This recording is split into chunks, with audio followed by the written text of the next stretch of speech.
CPR किसी को मिल जाता है तो जो रिकवरी के चांस हैं, यानी कि जान बचाने की जो परसेंटेज है, सपोर्ट है, जैसे 10 को अरेस्ट हुआ कहीं पे, और ये ज़्यादातर अरेस्ट जो है घरों में ही होते हैं, क्योंकि जब अरेस्ट होता है तो हमारे पास समय नहीं होता कि हम हॉस्पिटल पहुंच पाएं। क्योंकि आपने देखा होगा अभी पिछले 8-10 दिन में कई वीडियो भी वायरल हुई हैं यंग एज की। पहले क्या था, अटैक जो है पड़ते थे ओल्ड एज में 40-50 के बाद, लेकिन अभी एज का कोई बाउंडेशन नहीं रहा। 20, 30, 40, अभी आपने देखा होगा शादी में दूल्हा जो है घोड़े पे बैठा हुआ था, उसे अटैक पड़ गया। लेकिन अगर शायद, हम नहीं कहते उसको हम बचा पाते, लेकिन अगर समय से सीपीआर मिल जाता तो शायद 10 में से ऐसे 2-3 लोगों की रिकवरी के चांसेज हैं, अगर समय पे सीपीआर मिलता है तो हम उसी सीपीआर की बात करेंगे। बहुत इंपॉर्टेंट है, इसे हमें आना चाहिए, कैसे करना है। हालांकि ना करने से तो करना अच्छा है, लेकिन अगर आपको आता है तो वो और बेटर अच्छा होगा। तो वही सीपीआर को बहुत ही सिंपल तरीके से हम सीखेंगे, क्योंकि अगर हम इसको बेसिक लाइफ सपोर्ट की बात करें तो ये बड़ा लंबा हो जाता है, लेकिन हम सिर्फ सीपीआर का सेशन सीखेंगे कि हमें समय पे कैसे उसे मैनुअल तरीके से उसके हार्ट को हम पंपिंग करके जो काम, क्योंकि अरेस्ट के बाद अगर हम अस्पताल तो हम तब भी ले जाते हैं मरीज को, क्योंकि आप तो मीडिया बंद हुआ है, पब्लिक के बीच में रहेंगे, ऐसे केसेज आपको पहले मिले भी होंगे और आगे भी मिलेंगे, ठीक है। तो अगर आपको आता है तो आप वहां पे डिमोन्स्ट्रेट करके किसी की जान को भी बचा सकते हैं।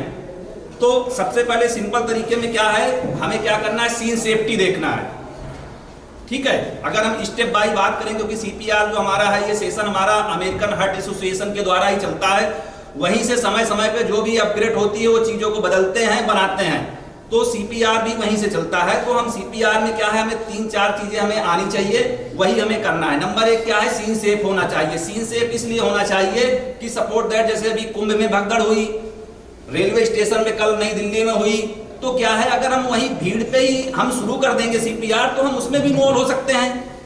हमें लगा कि हम सीपीआर, हमें तो ये बताया था कि तुरंत सीपीआर शुरू करना, हमने वहीं शुरू कर दिया, भगदड़ दोबारा मची, तो हम भी, तो पहले हम जब सेफ होंगे तभी तो हम दूसरे की जान को बचाएंगे।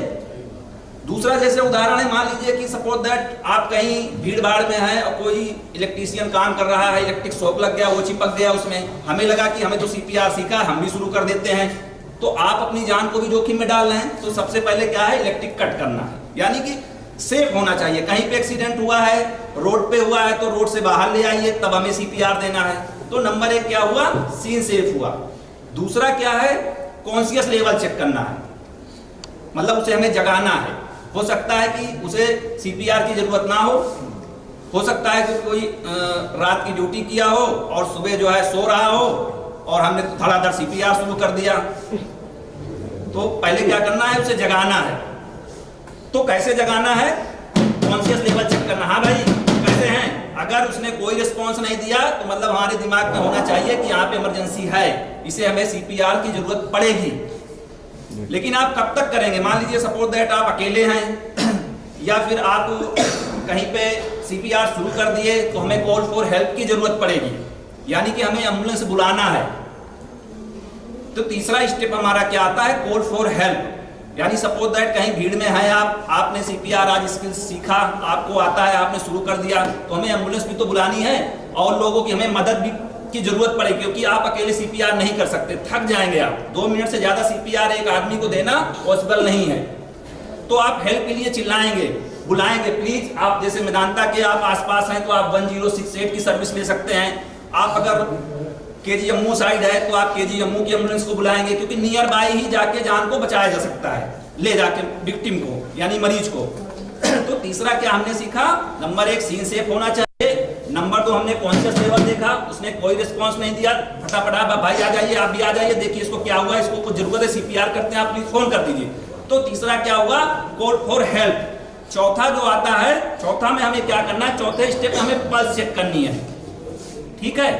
पल्स जो है हमें क्यों चेक करनी है, क्योंकि ये जो हमारे हार्ट और ब्रेन को सप्लाई करती है, कैरोटिड पल्स करती है, ठीक है। ये हमारे गले में होती है, ये उभरा हुआ भाग है, यहाँ से स्लाइडली 2 से 2.5 सेंटीमीटर जाएंगे ग्रूव में तो हमें कैरोटिड पल्स मिलेगी, ठीक है सर। दोनों तरफ होती है, लेकिन एक समय में सिर्फ एक ही चेक करना है। चाहे आप इधर रहेंगे मरीज के तो उधर चेक करेंगे, इधर रहेंगे तो इधर चेक करेंगे। तो ये हमें कितना करना है, 5 से 10 सेकंड करना है, ज्यादा नहीं करना है। अगर मिल जाती है तो ठीक है, अगर नहीं भी मिलती है, अगर पेशेंट अनकॉन्शियस है तो हमें सीपीआर फिर भी स्टार्ट कर देना। और अगर आप हार्ड सरफेस पे हैं तो बिल्कुल उसके पास में जाना है। एक हाथ सब लोग बाहर करिए, बाया की दाया, कोई सा, जो आप लेफ्टी है तो लेफ्टी करेंगे, राइटी है तो सर राइटी करेंगे। जैसे मैच खेलते हैं ना, इफेक्टिव मैच तभी होगा जो आपको आता है, वैसे ही सीपीआर है, जो आप लेफ्टी है तो लेफ्टी करेंगे, राइटी है तो राइटी करेंगे। ठीक है सर, ये कैसे करेंगे, दूसरे से इंटरलॉक कैसे बनाएंगे,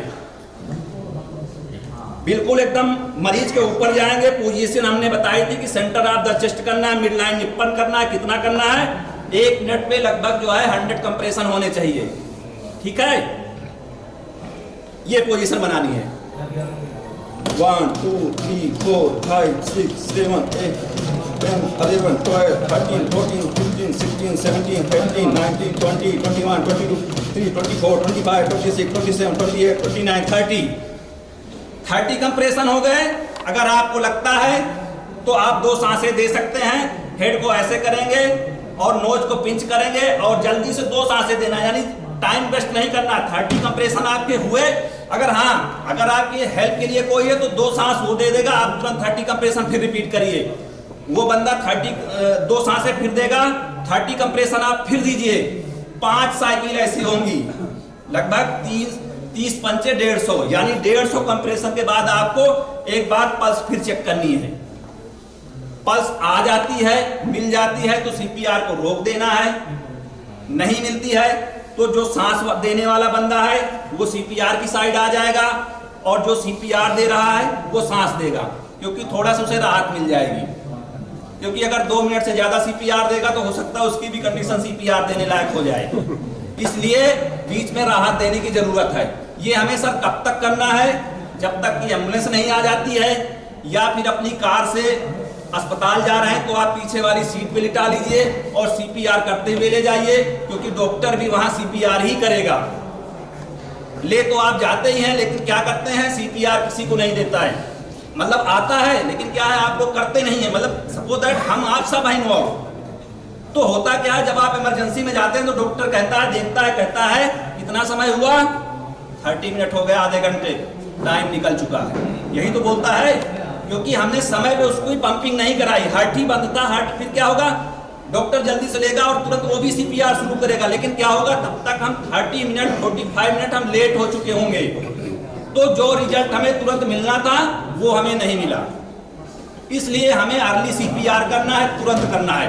फटाफट हमने देखा, सेफ जोन में लिया, तुरंत कॉन्शियस में देखा, अगर वो कह रहा हाँ ठीक है तो मतलब हार्ट चल रहा है, फिर क्या है, एम्बुलेंस की जरूरत है बस। यानी कि अगर वो कॉन्शियस है, रिस्पॉन्स दे रहा है, तो मतलब मेडिकल इमरजेंसी है, किसी दूसरी चीज की इमरजेंसी है। जैसे सर ने बताया होगा बहुत सारी इमरजेंसी हैं, हाइपोग्लाइसीमिया में हो गया, शुगर हो गया कम, या फिर किसी और स्ट्रोक पड़ गया हो वगैरह वगैरह, और भी बहुत सारी इमरजेंसी होती है। तो उस कंडीशन में हमें सिर्फ हॉस्पिटल शिफ्ट करना है, वहां पे डॉक्टर इलाज करेगा। लेकिन जब बिल्कुल ही हार्ट बंद है तब हमें पंपिंग करनी है, अर्ली करनी है, यानी टाइम वेस्ट नहीं करना है। तुरंत हमने पल्स देखा, पल्स नहीं मिली, तुरंत हमने सीपीआर स्टार्ट कर दिया, जब तक कि एम्बुलेंस नहीं आ जाती। और ये सीपीआर का कोई टाइम का बाउंडेशन नहीं है, 30 से 40 मिनट तक हमारी इमरजेंसी में हमने देखा है 30 से 40 मिनट के सीपीआर हुआ, उसके बाद भी पेशेंट रिवाइव हुए हैं और आए थे, मतलब जो है अरेस्ट की कंडीशन में, और वो फिर बाद में ठीक होके गए हैं, लेकिन समय से सीपीआर मिला उनको। अच्छा, जहाँ जिस घर में मान लिया ऑक्सीजन सिलेंडर हो और इस तरह की स्थिति आ जाए, मूर्छित हो जाए या हार्ट अटैक पड़े, तो उसको ऑक्सीजन लगाया जा सकता सीपीआर? हाँ, देखिए उस समय कंडीशन सर ये होगी कि अगर ऑक्सीजन है तो आप लगा दीजिए, लेकिन क्या होगा कि उस समय कुछ कंडीशन में क्या होता है कि पेशेंट अनकॉन्शियस होता है, अपने विवेक से तो सांस ले नहीं रहा, तो उस समय हमें क्या है कि प्रेशर वाला हमें ऑक्सीजन देना होता है। आपने देखा होगा जब पेशेंट अनकॉन्शियस जाता है इमरजेंसी में, तो क्या होता है वहां पे डॉक्टर एम्बू बैग से देते हैं, क्योंकि वो कॉन्शियस नहीं है, उसकी मतलब वो कैपेसिटी खत्म हो गई, तो हमें प्रेशर से ऑक्सीजन देना है। ठीक है, तो सर ये रहा हमारा एडल्ट सीपीआर। अगर यही बच्चों में होता है, 10 साल से छोटे बच्चे में, तो बच्चों में क्या होगा, उसका चेस्ट छोटा होगा, बोन्स कमजोर होंगी, तो हमें 1 हैंड सीपीआर देना है।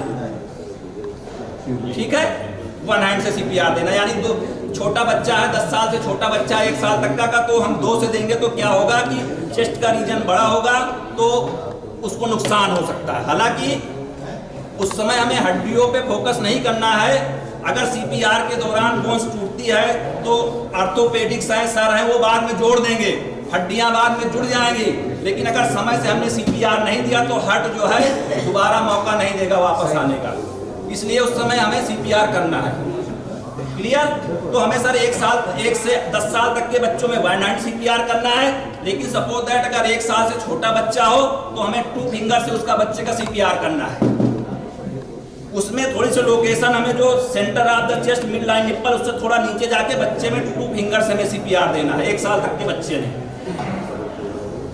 ठीक है सर? तो ये नॉर्मल मतलब बहुत ही सिंपल तरीके से बहुत ही कम समय पे हमें सीपीआर करना है, वही हम सीखेंगे। दूसरा हम एक चोकिंग इसमें और ऐड करेंगे, क्योंकि आजकल क्या होता है चोकिंग हो जाती है तो उससे भी अरेस्ट हो जाता है। अगर समय पे चोकिंग को हम अगर ऑन साइट ही उसकी चोकिंग को हम रिवाइव कर देते हैं, यानी कोई फॉरेन चीज है बनाना है या कुछ खाते समय कोई अल्कोहलिक है कुछ खा रहा है तो वो भी चोकिंग में हो जाता है। अगर समय से हम उसको भी स्किल को डिमोन्स्ट्रेट कर लेते हैं, कोई ये पढ़ाई नहीं बस एक स्किल है, कला है, अगर हम उसको भी डिमोन्स्ट्रेट कर देते हैं इमरजेंसी में अस्पताल जाने से पहले तो समय से वो भी ठीक हो सकता है। तो चोकिंग के बारे में बताएंगे।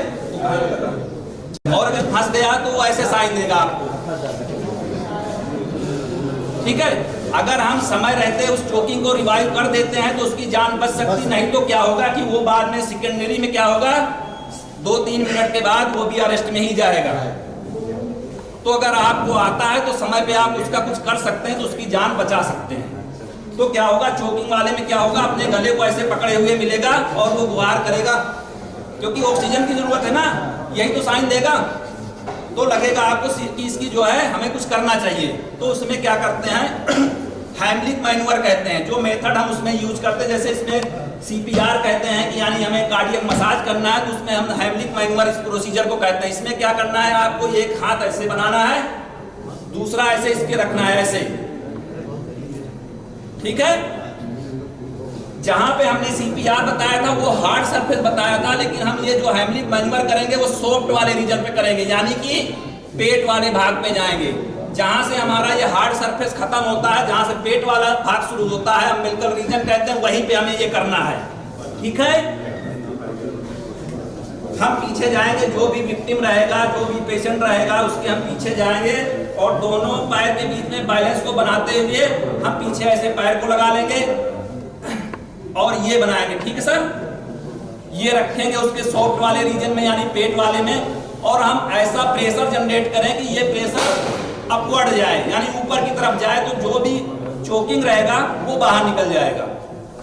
देखिए अभी हम ये कर रहे हैं ना, ऊपर की तरफ लग रहा ना, अभी हम ज्यादा फास्ट नहीं करेंगे ना भैया, खाना वाना बाहर आ जाएगा, लेकिन उस समय आपको करना है। अगर आप करेंगे तो जो भी चोकिंग है वो बाहर आ जाएगी। अक्सर फंस जाता खाना खाता। हाँ, ऐसे भी बहुत लोग हो जाते हैं। और ये ज्यादा एडल्ट में तो नहीं समझदार होता, अभी बच्चों की घटनाएं हैं, आप लोग तो वैसे भी पत्रकार है, 2 घटनाएं भी 1-2 महीना पहले की हुई है। एक कुरकुरे के पैकेट में प्लास्टिक का टुकड़ा निकला था और बच्चा ले लिया था, बच्चा मर गया था। लखनऊ की घटना है आसपास की। दूसरी घटना हुई थी, बच्चा बैलून फुला रहा था और बैलून फूटा, उसका पार्ट गया और चोकिंग हुई, बच्चा अरेस्ट में गया, बच्चा मर गया। ये 2 घटनाएं हुई हैं, रिसेंटली हैं। ठीक है सर? तो ये अगर हम जो ये चोकिंग होती है, अगर समय रहते ये बच्चे में और बड़ों में हम इसका यूज करेंगे। ठीक है? यानी कि 1 से 2 साल के बच्चे में, 2 साल 3 साल का बच्चा होगा तो उसमें क्या है, बच्चा की हाइट छोटी होगी, आप बड़े होंगे, तो आपको क्या करना है, ऐसे चला जाना है, बच्चा छोटा रहेगा, तब आपको डिमोन्स्ट्रेट करना है।